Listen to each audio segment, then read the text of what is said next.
Austria from a small march subordinate to Bavaria to later have their dynasty rule over most of Europe to the prosperous mountain nation of today. Austria has a long and interesting history. The first mention we have of Austria is from the 10th century as Osterreich, or Eastern Land, as a border marsh of Bavaria, but the region's history goes well before that. And the first written record we have of the region described different Illyrian tribes living there, but they were later displaced by Celts in most of modern Austria, which form a coalition of tribes to create the Kingdom of Noricum, while Etruscans, in the form of the Raeti, control most of modern-day Vorarlberg and Tyrol. By 15 BC, the Kingdom of Noricum was integrated fairly peacefully into the Roman Empire as a province of the same name, with the same happening with Pannonia and Raeti around that time, although far less peacefully with the latter. But the Roman expansion into modern Austrian land stopped after the defeat at the Teutoburg forest, after which they retreated to the Danube, where defenses were built to keep their enemies out. The region became more and more prone to attacks, and by the 5th century, the 3 provinces that contained parts of modern Austria became conquered by Goths in Pannonia, Rugi in Noricum, and Alemanni in Raetia. But soon all of these were under Ostrogothic control. Soon the Lombards came to contest the region, followed by the Avars with Slavic subordinates, and soon the Frankish vassals of Bavaria. Soon many Slavs rebelled against their Avar masters, and while some were subdued, others, mostly those who were allied with the Bavarians, were not, and soon there became a rough line of Enns River, dividing the Slavs allied to Bavarians and Avars. But Franks were not content, so along with their Bavarian vassal, pushed the Avars back even further to the Fiske and Leifa rivers. Several marches were set up to protect the lands from the almost constant foreign excursions they would experience. But soon the Magyars appeared in the region, and initially had vastly superior armies to the Franks, so were able to raid and destroy the marshes, and once again push the border to the Enns River. But even further lands were subject to pillaging. This went on for 50 years until Otto I was able to destroy a combined army of Magyars and Bavarian rebels, and conquered the lands beyond the Enns, establishing several marshes, one of which, controlled by the Babenbergs, became Osterreich, and thus the real history of Austria begins. This eastward drive only stopped with a large defeat inflicted by the Magyars, who had now a Christian king. The Austria that was created was quite small, only including most of modern-day Upper and Lower Austria, and being subordinates to the Bavarians, who are themselves subordinate to the Germans. Salzburg was part of Bavaria proper. Tyrol was controlled by many small counts. Vorarlberg was a feudal patchwork. Caranthia was its own duchy, but was quickly losing power, and modern Styria became 3 different marches, which would soon unite. The first major Margrave of Austria was Leopold III. He got in the good graces of Emperor Henry V by helping him depose the former emperor, which made him able to marry Henry's sister. His relation with the church was also good, and he was even later sainted, and is the modern patron saint of Austria. When he died, his marriage with the emperor's sister got his son Leopold IV the position of Duke of Bavaria, although this was soon lost by his son Henry II, who was instead granted an Austria independent from Bavaria and the title of Duchy, whose son in turn gained the Duchy of Styria after its king had died hairless after contracting leprosy and wanted to give his land to Austria.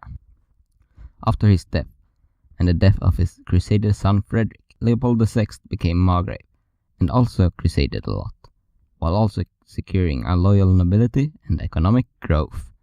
When the Babenbergs took control of Austria, the land had been sparsely populated, but the fertile land, along with discontented German serfs seeking a free life, made Bavarian and German immigration into the region extensive. This large population growth led to many new titles and buildings to be created and distributed, which Babenberg's many allies. Another prospect leading to their relative success was the Danube, which made them control the trade between Germany and Hungary, which they exploited when they moved the capital to Vienna, where they could control it even more. But the new Duke, Frederick II, was not very well liked by either nobility or emperor, the latter even outlawing him, and some of the former going up in rebellion, which Frederick was only able to crush because the emperor had become distracted. Another thing Frederick did was to divide Austria into its upper and lower parts, with the ends becoming the dividing line, and Upper Austria gaining some of his Styrian holdings, but soon died fighting with the Hungarians without a male heir, which soon led to decades of crisis before a new power could take the throne. This new power turned out to be Octa, the king of Bohemia, who also later ruled Carinthia, Carniola, Friuli, and Aquileia, which was possible because of the chaos in the Holy Roman Empire created after the death of the emperor. Soon a new emperor was elected over Octa, Rudolf of Habsburg.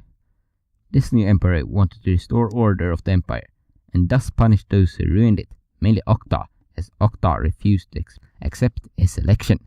He soon amassed a force far too great for Octa to beat, who soon submitted to him. But when it became clear Rudolf wanted Austria for himself and his family, his support fell, and Octa rose up but was defeated at Marfield, leaving the Habsburg in control of Austria and Styria, but also giving Carinthia to some of his loyal subordinates.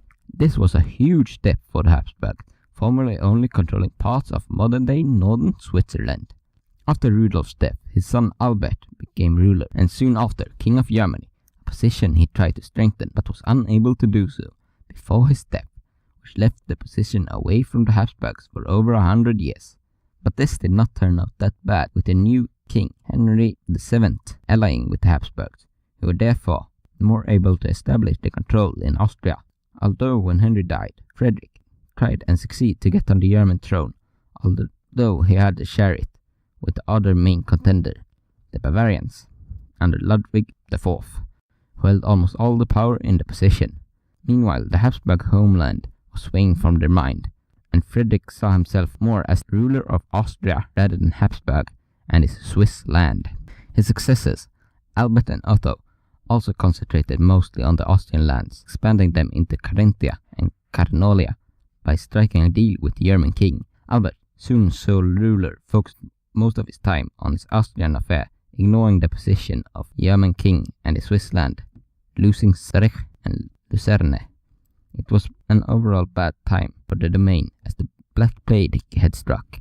Natural disasters were rampant, and the Jews were used as a scapegoat for all of this. But Albert was able to handle the situation by helping most of the worst struck areas and defending the Jews.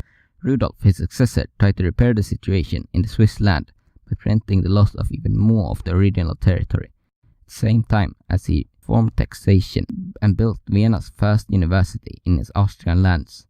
At the beginning of his reign, he was resentful of the ruling Luxembourgs and Charles IV, and even tried to get them to ratify the Privilegium Maius, which were lightly forged privileges granted to the Babenbergs, which he wanted for himself. Most, but not all, of the demands were denied. Soon Rudolf became far more cooperative with the emperor, when he realized he could gain Tyrol if he got on the emperor's good sides, which he was able to do. So when the ruler of Tyrol died without an heir, the Habsburg took control with Luxembourg's support, to the protest of the common rival in the Wittelsbach. This gave Habsburgs most of the major trade routes between Italy and Germany, which even further improved their potentials for wealth. But soon Rudolf died, and his son Albert III and Leopold III took up as joint rulers. Initially this went well, and the brothers gained lands in Istria, Cortia, Freiburg and Vorarlberg. However, joint rule did not last, and the brothers divided up their lands, with Albert gaining Austria and Leopold the rest. The lands were soon even more split, as when Leopold died, he had two successors who split it into Tyrol, with the remaining Switzerlands, and the rest. The leader of the Tyrolean lands, Frederick IV, proved very reckless, especially in releasing the antipope from a major church council, infuriating the German king Sigismund, which imprisoned him and put him under imperial ban, during which he almost lost all of his Swiss lands, including Habsburg. The two other parts of the Habsburg land had at the same time come into conflict over the succession of the Albertian line, and Lower Austria on who should become the guardian of the new underage Duke Albert V. Eventually, the Lower Austrian nobles kidnapped the supposedly willing Albert and installed him as Duke, mostly ending the conflict.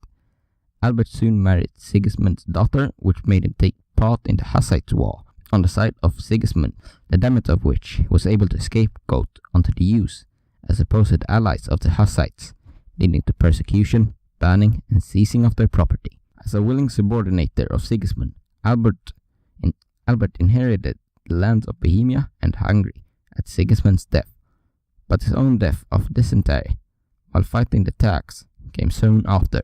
His heir Ladislaus temporarily lost most of the Bohemian and Hungarian lands and was not even born at the time of Albert's death, which left his duchy into the de facto control of Frederick V of Styria.